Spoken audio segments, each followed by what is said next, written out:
Yeah, the valve could have fallen out and killed the engine. What's going on, guys, and welcome to today's video, and welcome to the first Grand Cherokee saving in like forever on the channel, because I have absolutely been striking out time after time again on finding a Jeep of any sort worth saving on Facebook Marketplace. And just like literally 1 minute ago, I drug this one home. As you guys can see, we've got the 392 with the ARB tow strap, and this thing was only like a mile away from the house. I've been kind of shrewdly negotiating for like 2 months on this thing on Marketplace. And finally, after 2 months of negotiation, we met smack dab at my original offer 2 months ago, and finally he caved, and finally it got drug home. Now, as you guys can see, the first work of order is figuring out which wheels and tires I want to put on this thing once it actually runs and has a lift on it. We've got the Gladiator Mojave wheels with some KM2s, or the OG, or not so much OG. These are the like 14 and up Wrangler JK Rubicon wheels with the old school KM1s. But yeah, we kind of need to go through this thing and maybe make it run first. So I'm gonna do some very questionable winching and winch this thing into the garage and hopefully get it shoved in enough where we can start tearing this thing apart and make it hopefully a good engine again. All right, guys, so I've got the thing in the garage. This is now like the next night, and I've already started tearing this thing apart only because the original, or the previous owner, had already kind of taken some stuff apart to figure out what bad happened. So let me show you kind of quickly around the Jeep as good as I can in the kind of very full garage here. So guys, don't mind the mess of tools and parts and pieces strewn about, but we've got the 08 Grand Cherokee Limited here with a absolutely destroyed and shattered windshield. And unfortunately, this thing has a rain sensor. So this is like a $400 windshield that gets to get put in this thing once it's running. But the darn interior is really, really clean. The only bad thing here is that driver's seat bolster is all cracked. So need to figure out what I want to do there. But my gig radio, heated front seats, heated second row, and it's just real clean. So I'm excited to put together a nice one that doesn't need the whole interior torn apart and cleaned up. Now, this thing is factory trailer tow, and it's obviously 4.7 liter because that's why it's broken and dead. We've got some brand new Firestone tires on the thing, so that's good. Now, on to the business is the 4.7 liter. Like I said, I've already got some stuff torn off. We've got valve covers off. We've got the timing cover in process of coming off. Yeah, it's kicked a rocker here on, this would be cylinder, I believe cylinder 6 here. Our rocker got kicked, and if you guys can see, the rocker kicked itself off, then proceeded to hit the lifter, and the lifter broke and cracked the head around the lifter bore. Now, I don't think I've ever seen one do that. Yes, I've seen kicked rockers for whatever reasons, but I've never seen one break a cylinder head. So that's absolutely devastating to the project on needing a cylinder head. Now, here you can see the valve cover, which again, the rocker got shot out of the valve cover and did some damage there. So this thing needs a cylinder head and a valve cover to make it run again. I went ahead and pulled this side just to see if we had any rockers kicked. Everything looks happy over on the driver's side bank. It's just the passenger side that did bad things. Now, this only has 108,000 miles, so I wouldn't really assume we had lifter failure. Who knows? I'm not really sure. Did we have a dropped valve seat that kicked the rocker, which then allowed it to get shoved by the cam out of the valve cover? Currently, with a camera borer scoping into the cylinder, all of the valve seats are in place. So if it dropped, it got knocked back in. So I don't really know what happened. That's always kind of worrisome when you don't know the cause of something. Did we, again, maybe we just had a bad lifter and that caused all of the shenanigans, but this thing needs a cylinder head thrown on it so we can hit the key and see what happens. So I think I'm going to continue on with timing cover pull and cylinder head removal and see what we can do. Now, I'm probably not going to film or time lapse that because we've done that a bunch on the channel. So I will pick you guys back up once I've got this torn a little further apart and we can see what we can find. All right, guys, I found way more carnage than I have ever seen on a 3.7 or 4.7. I had to pull the camera back out, even though I don't have the cylinder head off. I'm just pretty wild. So first things first here, the primary timing chain, tensioner guide, all of this broke. This is a secondary guide I've just got sitting here, but the horseshoe spring and the guide on, again, both sides shattered. I've got all of the pieces laying there. Now the big thing, the cam pin actually sheared off and is stuck in the cam gear, and the cam was turned about 180 degrees out. Now, I think all this happened when the rocker arm got kicked. It probably got stuck under the cam lobe. When the cam couldn't turn momentarily, it sheared the cam pin, and then finally the rocker arm got kicked out and out of the valve cover. So I think all of this probably happened at the exact same time. That primary chain guide or spring broke right when all of this violence kind of happened in the motor. Wow, I've never seen any of that happen on a 3.7 or 4.7. Just kind of wild. Wanted to bring the camera out and show you guys kind of what I'm finding as I'm tearing this thing apart. All right, guys, cylinder head is off, and man, what a weird failure. Stuff that's broken that I've never seen broken before. Now, I've got all of our chains back on. We've got a new primary chain tensioner assembly on there that I happen to have in stock. So all of that's back together. Cylinder head is off. Don't mind that the fact that the intake is still on, because, oh wait, you cannot get the intake off without taking motor mount bolts out, lowering the motor to get it fished out, because these intakes are so massive. So it is doing a little magic act and floating there while the head is off. Head's laying on the ground. Now, I was able to look, I know you guys probably can't see very well, but we don't have any piston damage. The extent of any piston mark is this teeny little kiss right there from that piston getting smacked around a little bit when the rocker did its thing. But these pistons are crazy carboned up, but other than that, they do look like they'll be fine.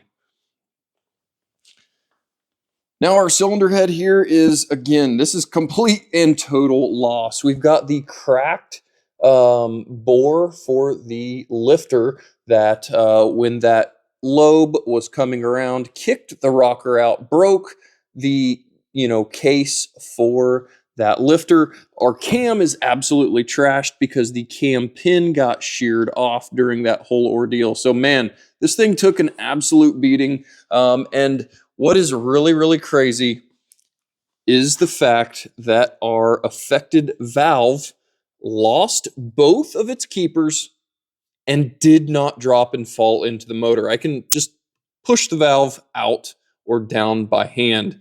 Somehow it did not come out and destroy the motor. As we can see on the bottom here, again, that valve is loose. Let me try to get another hand here. Yeah, the valve could have fallen out and killed the engine.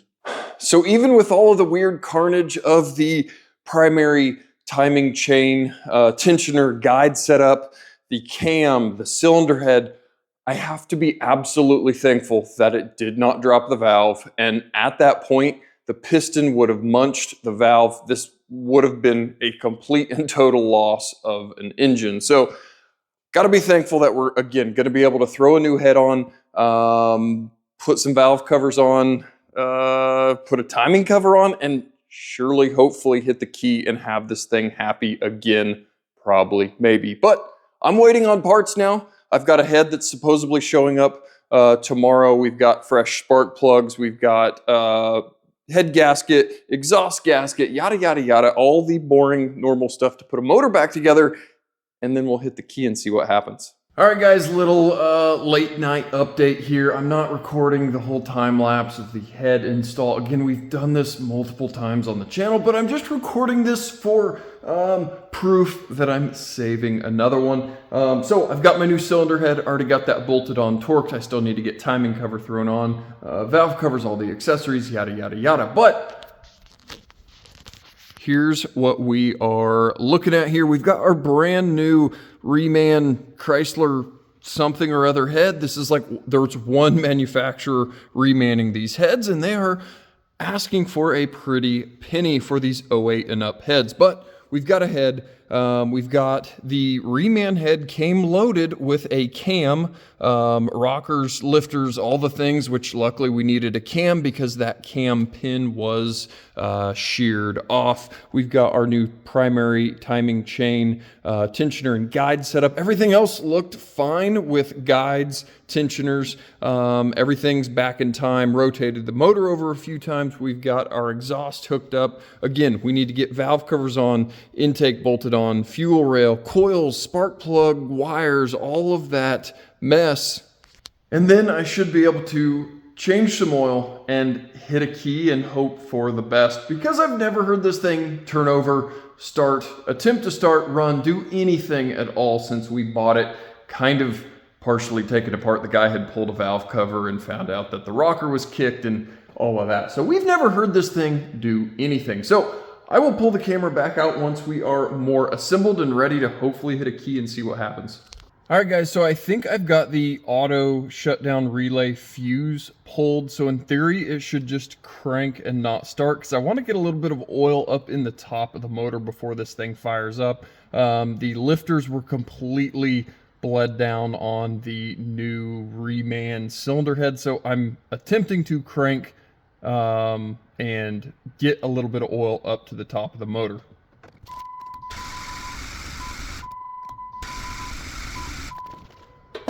Okay, no clue if that did anything. That was at least some time for the oil pump to hopefully pick up we've got new oil in it. We've got it full of coolant now, new oil filter. So it's gonna take even longer than it normally would. That's why I kind of wanted to do that. So we're gonna throw this fuse back in and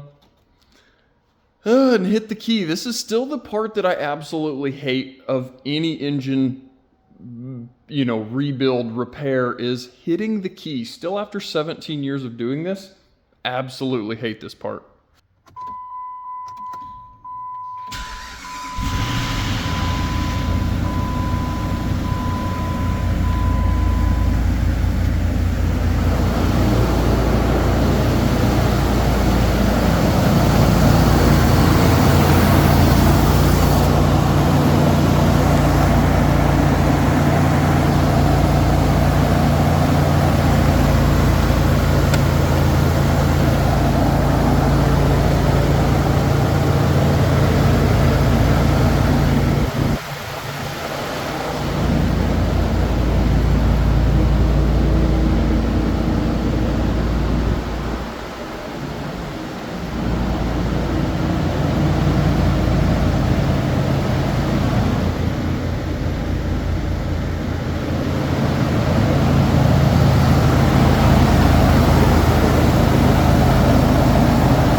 Well, guys, it's been about 2 weeks or so since I left you guys off on that startup of this engine after we got it thrown back together. That was like 1 in the morning on a Saturday that I finally got the thing fired up, and I drove it into work that Saturday morning. And I've kind of run into an issue here because, as you guys know, all of my Jeeps that I rescue, that I save, I put a 2-inch lift, I throw some Wrangler wheels and tires, I lift them up, they look mean, they look tough, and that's kind of my thing that I do or have to do to every single one of them. but I'm almost kind of worried this one is too nice to do that to. This thing, again, after driving it for a week, week and a half or two, I've got about 300 miles on it, and this one's really, really nice. This thing only having 100,000 miles, I'm kind of nervous that I shouldn't be lifting this one. And let me now walk you guys around it now that it's actually light outside and we can see what the issue is. So guys, as you can see, here is the 08 Limited. And this is the first year for the mild mid-cycle refresh for the WK Grand Cherokee. We changed the lower fascia a little bit, made it look a little more modern. We changed some interior things on the gauges. In here, one of my favorite features is the black-faced gauges, because when the key is off, you see absolutely nothing for the most part. But when you finally turn the key on, the gauges come on, obviously LED light flicker, but that's when you can actually see the miles. Another issue is this thing has brand new Firestone tires on it. Normally when I'm buying these, the tires are absolutely gone. They're spent. I'm putting cool wheels and tires on them anyways, but like I said, this thing has brand new Firestone Destinations, 2024 date code, so they're literally brand new. So I kind of hate replacing brand new tires, but the thing is just real nice all the way around. We do need to treat some plastics there to make them happy again, but there's just not really a bad area on this thing. Now, yes, there is a few areas that I need to do some buffing. I don't even know if you'll be able to see them here. Now you can't even really tell. But the other thing this thing needs is some headlights. They are hazy. I need to decide if I'm going to be lazy or not and just replace them, or try to buff and sand there on the headlights. Interior on this thing is, again, really nice. 100,000 miles. This is the, again, leather heated first row, second row. The only wear that we've got is here on this driver's seat bolster, but other than that, the thing is just real nice. I haven't even ran a vacuum through the thing or wiped anything down on the inside. It did get a windshield the other day, so I've got a nice clear piece of glass to look through as I'm driving this thing. Now, I actually just had it in the shop today doing all of our fluids. I did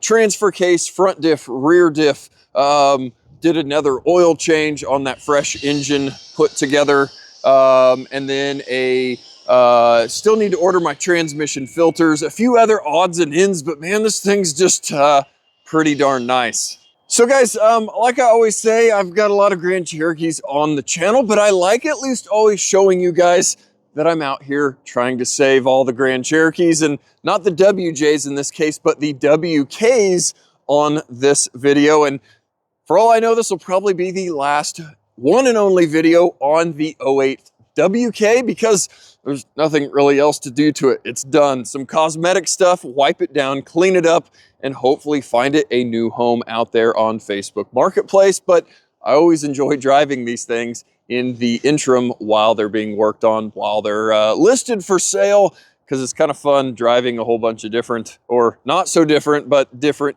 Jeep Grand Cherokees, because they're all just a little bit different. So guys, I guess thanks for coming out into the garage with me and rescuing another Jeep, like we've done for the, I think, 16th time here on the channel for multiple years. And I guess I'll keep bringing them on the channel as I find them. It had been an absolutely ridiculous drought out there trying to find one until this one came along. So hopefully we'll get some more content going. Unfortunately, here in the Midwest, we are below freezing and it's not hardly warming up. We have a random day here in the 50s. So content's going to drag down as the temperature drags down, because we are not heated there in the garage, but oh well. We'll keep doing what we can. And guys, as always, thanks for watching, and we'll catch you guys next time.